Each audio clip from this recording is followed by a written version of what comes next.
What's going on, guys? It's your boy Big Hero Chris back at you with another one. If you're new to the channel, go ahead and subscribe, leave me a thumbs up, ring the notification bell, hit me up on Twitter, TikTok, the community posts. You already know the vibes. And I'm back at you with your Night 2 WrestleMania review. That's it, man. It's over. WrestleMania is in the books. It's history. On to WrestleMania 42. And as for Night 2, man, I'll say that the overall show was way better than Night 1. But the main event of Night 1 was better than Night 2, if that makes any sense at all. So I'm just going to go ahead and kick it off with the main event that I just talked about. John Cena versus Cody Rhodes. So John Cena makes his entrance. And one of the things he said, like during his promos, like during his heel promos, is that the fans get nothing. They deserve nothing. No new music, no new look, no new anything. They deserve nothing. And man, this man was not lying at all, because when he came out, his Titantron just simply said the name John Cena, and that was it. No picture, no colors, no new t-shirt design. Well, he did have new t-shirt design, but the Titantron was just black and white John Cena. He walked to the ring. People were chanting, John Cena sucks, John Cena sucks. And then he had Cody come out and he made his typical entrance, you know, with the pyro and the skull helmet, which is kind of ugly, but it was kind of cool because it lifted up like Iron Man. But, you know, that's besides the point. Now, like I said, the main event from last night, the triple threat match, was way better. But as far as the shenanigans go in this match, the shenanigans were shenaniganing to a certain point. You had John Cena hitting every attitude adjustment he could in his arsenal. He was hitting regular attitude adjustments, super attitude adjustments off the top of the rope, attitude adjustments off the top of the building. And no matter what, Cody kept kicking out. Cody was showing the type of never give up attitude that John Cena used to have when he was a babyface. But, you know, something that a lot of people were kind of speculating would happen, did happen, and that was Cody kind of getting booed during the match. You know, those things kind of happened. John Cena was getting cheered a little bit, mainly because I think the people knew what was about to happen. I think people knew that John Cena was going to win number 17, and that's what ended up happening. John Cena ended up beating Cody Rhodes, winning the 17th title. He's a new WWE Undisputed Champion. Rest in peace to Ric Flair's record as John Cena's record now. So of course, with these type of matches, you got to have a ref bump. So as the referee was down, you hear Travis Scott's song come on. It's Fiend, and Travis Scott is making his way to the ring. He's just taking his sweet time to get to the ring. I'm like, yo, can you hurry up a little bit, bro? Like, he's just walking to the ring, and you know, as Travis Scott's making his way to the ring, you see John Cena with WWE Championship, and it looks like he's gonna hit Cody, and Cody ducks it, he reverses it, and then he hits the crossroads. But then he locks eyes with Travis Scott, and he's like, yo, I remember what you did. You busted my eardrum, you messed up my face. Get in the ring. I got something for you. And Travis Scott gets in the ring. It looks like he's about to hit Cody again. Cody ducks it, hits him with the crossroads. And then John Cena comes out of nowhere. He goes to hit Cody with the title. Cody takes it, and it looks like Cody's gonna do the right thing and, you know, take out John Cena with the title, but he can't do it. John Cena's like, look, man, please don't do this. Look into your heart. Psych, I'm a bad guy. And he kicks him in the dingling once again, and he hits him with another attitude adjustment. And that's how John Cena becomes the new WWE champion. And a lot of people were thinking, okay, is The Rock going to show up? Where's The Rock? Where's Rocky at? Where's Dwayne? Where's the Mana? Where's the Terramana? And we didn't get none of that. We didn't get no Dwayne. We didn't get The Rock. We didn't get a If You Smell. None of that. All we got was John Cena and Travis Scott celebrating to close the show. And I'm like, oh, okay, that's cool. But, you know, at the end of the day, man, the character work, whether you like the heel run or not, whether you like this whole heel turn of John Cena or not, this is pretty awesome to witness the 17th championship win of John Cena. Like that is pretty cool to see. You know, John Cena is a legend. So now I'm like, what do we do with this heel run? What do we do with this championship? Because we do got to pick up John Cena's heel turn just a little bit, because he has moments here and there, but it's like, can we get a little bit more? And hopefully we do get a little bit more from John Cena and this heel turn. And as for the rest of the show, we started off with the triple threat match between Io Sky, Rhea Ripley, and Bianca Belair. And this whole thing where the crowd is booing Bianca, I mean, like, you pay your money, you like who you like, you hate who you hate. But I'm kind of like confused as to why this is happening. Because like Bianca Belair, she comes out, she does her thing. Like, she doesn't do anything that warrants being booed.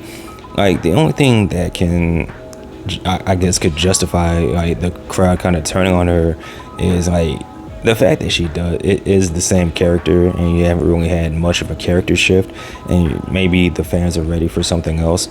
And you kind of got hints of that in the match, because there was one spot where Bianca was just getting in Rhea Ripley's face. Like, you could tell she was frustrated character-wise, and she kept saying, "I'm better than you, I work harder than you," and she kept repeating this as she was punching Rhea Ripley in the face. So maybe there is a character shift in the horizon for Bianca Belair, and if that does happen, cool.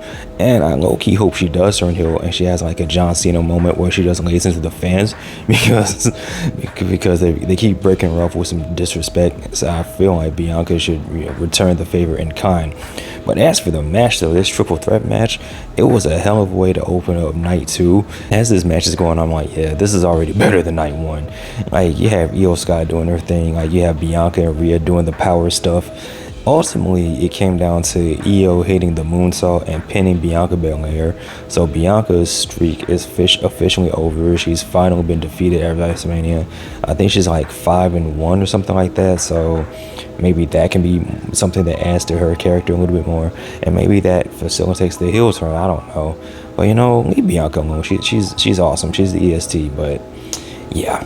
So the next match is the Las Vegas street fight between Damian Priest and Drew McIntyre. And I just knew this match was going to be good because Damian Priest had a good street fight with Bad Bunny, right? So if he can get a good match with Bad Bunny in the street fight, I already knew that this match was going to be fire. And man, it didn't disappoint. And I think I got the prediction wrong in this one. I think I predicted Damian Priest was going to win, but it ended up being Drew McIntyre, because they're like throwing each other through tables and landing on steel steps and just beating the hell out of each other. And Drew McIntyre ended up getting the win with this badass Claymore. Like, he had Damian Priest's head in the corner next to a steel chair, and he just hit the Claymore out of nowhere, and that was just gnarly and like awesome. Like, yay. So the next match was the Fatal 4-Way for the Intercontinental Championship match. And something happened during this match. The people were cheering Dominik Mysterio. Like, they were treating this man like he was the hero, like he was offering free chicken tenders for everyone in the crowd. It was just crazy. Like, they were doing the dirty Dom. Like, they were up for Penta and Braun Breaker as well, but anytime Dominik did anything, the crowd was really up for him. And there was one spot where it was like, for a while Finn Balor and Dominik were working together until they weren't, and then you saw Dominik kind of switch up and hit the 619, and that's when the crowd really went crazy. And then anytime Finn did anything, they would just boo him out the building. So I guess in this instance, the crowd is accepting Dominik as a babyface. Like, we only see this happen one time recently in his heel run, and it was like, I forget which match it was, but they were really cheering for Dominik, and it was like really weird to see. I think he wrestled Gunther, but it was really weird. But this time it felt warranted, because you could kind of tell that the people wanted Dominik to win the Intercontinental Championship, and he did. He's now the new Intercontinental Champion. So everyone just grow your mustache out, eat some chicken tenders in honor of the new Intercontinental Champion, the chicken tender god, as I call him. Congratulations to Dominik Mysterio. So the next match was between AJ Styles and Logan Paul, and this honestly was kind of the low point of the show. Like, this was kind of like the most boring match out of everything on the card. I wasn't really interested in the story. I mean, the match was fine, but it is what it is. Logan Paul ended up getting the win. Let's move on to Randy Orton and the mystery opponent. And there was a lot of speculation as far as who will be. Would it be Miro? Would it be Aleister Black? Would it be Solo Sikoa? Would it be Nick Aldis? they were saying a lot of names, but they didn't say his name. And the him I'm talking about is Joe Hendry. This man came out to an amazing ovation. You had the 60,000 people singing Joe Hendry's theme. Even Randy Orton was rocking out to it a little bit. And this match went exactly how you expected it to be. It wasn't long. It was fun for what it was. Joe Hendry hit the Joe Hendry pose and ate an RKO out of nowhere. So that was pretty funny. And then, you have Randy Orton helping Joe Hendry up. He's like, hey, man, you did it. It's WrestleMania. You made it, man. Look at all these people cheering for you. And Joe Hendry's like, yeah, you're right, Randy Orton. Boom, another RKO. And this segment ended with Randy Orton hitting the Joe Hendry pose. And that was hilarious. So speaking of mystery of opponents or mystery partners or mystery people, you go to the women's tag team title match. And you have Lyra and Raquel taking on Lyra Valkyria. And it was supposed to be Bayley, but she got attacked by somebody. And the big speculation was, well, who would be Lyra's partner?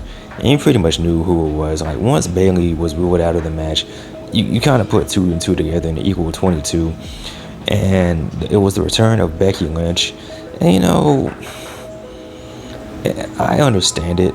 I understand, like, you want to have the return of Becky Lynch, but I think that there was another way you could have went about this instead of sacrificing Bayley for a Becky Lynch return.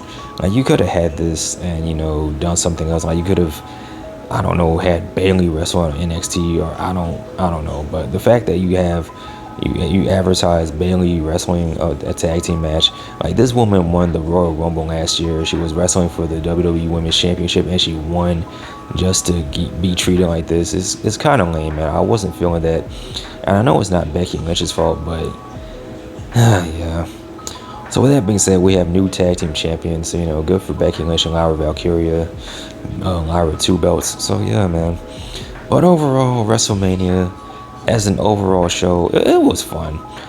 The big thing was, does it feel like WrestleMania going into it? And it didn't. Like, a lot of these matches had little to no story. A lot of these matches were thrown together. But when it comes down to it, when the push comes to shove, WrestleMania is always going to be WrestleMania. And when those lights come on, when the pyro goes off, when you see the arena, when you see the people in there cheering, it's like, yeah, this is WrestleMania. So with that being said, guys, what did you think of WrestleMania overall? Let me know in the comment section below. Of course, as always, like, comment, subscribe. You guys take care. Be easy. I'm out. Peace.